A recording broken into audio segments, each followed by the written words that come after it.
सनोवर आप ही पहले ये वीडियो देखें आप। माँ बहन की गालियां वो देता रहता है। उसने मेरे मुंह पे बहुत जोर का थप्पड़ लगाया। मैं बिल्कुल चुप होके ऐसे मुंह नीचे करके खड़ा हो गया।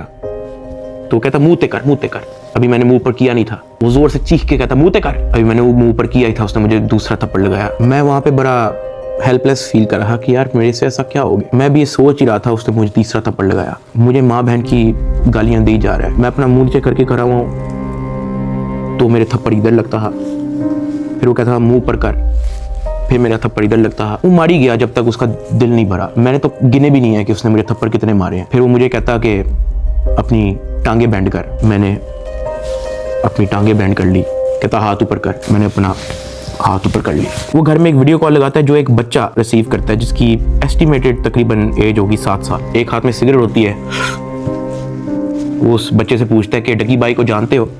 वो बच्चा कहता है जी। वो बैक कैमरा ऑन करता है, मेरे हाथ खड़े होते हैं, टांगे बैंड होती हैं। वो कैमरे से दिखाता है उस बच्चे को कि कौन है ये। कहता डकी भाई। तो कहता कि तुम इसके प्रोग्राम देखते हो?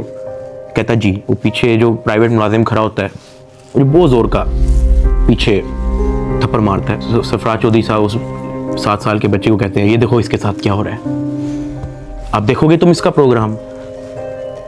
कहता नहीं। चलो फटाफट इसको गालियां दो। बच्चा कहता है कि सरफराज चौधरी साहब कहते हैं और का बच्चा। सरफराज चौधरी साहब कहते हैं और का बच्चा। थप्पड़ वो मारी जा रहा होता है पीछे। वो वीडियो कॉल पे उस बच्चे को दिखा रहा होता है कि ये तुम इसके प्रोग्राम देखते हो और ये मैं क्या बताऊं यार।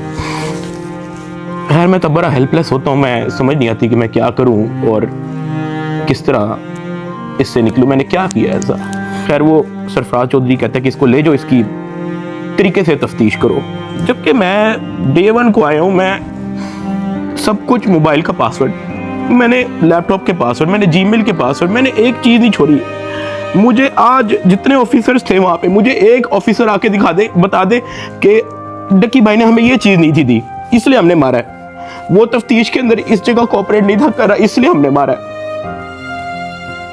मुझे एक बंदा आके दिखा दे यार। मेरा 23 दिन का रिमांड लिया मैंने, पहले 23 मिनट के अंदर उनको सब कुछ दिया। मुझे ऊपर ले गए। मेरे से एक बंदा मिलने आया हुआ था,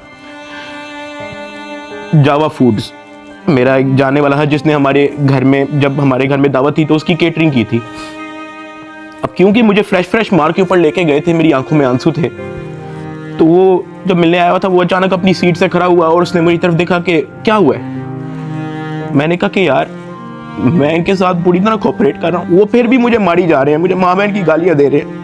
तो अगर आपकी यहाँ पे किसी ऑफिसर से बातचीत है, आप उनसे काइंडली रिक्वेस्ट करें कि यार मुझे मारे कम, या मुझे तब मारे जब मैं आपको कुछ छुपा रहा हूँ या आपको कुछ गलत बता रहा हूँ, तब मार लें, लेकिन मुझे मारे कम। वो बड़ा परेशान हुआ, वो बाहर चला गया।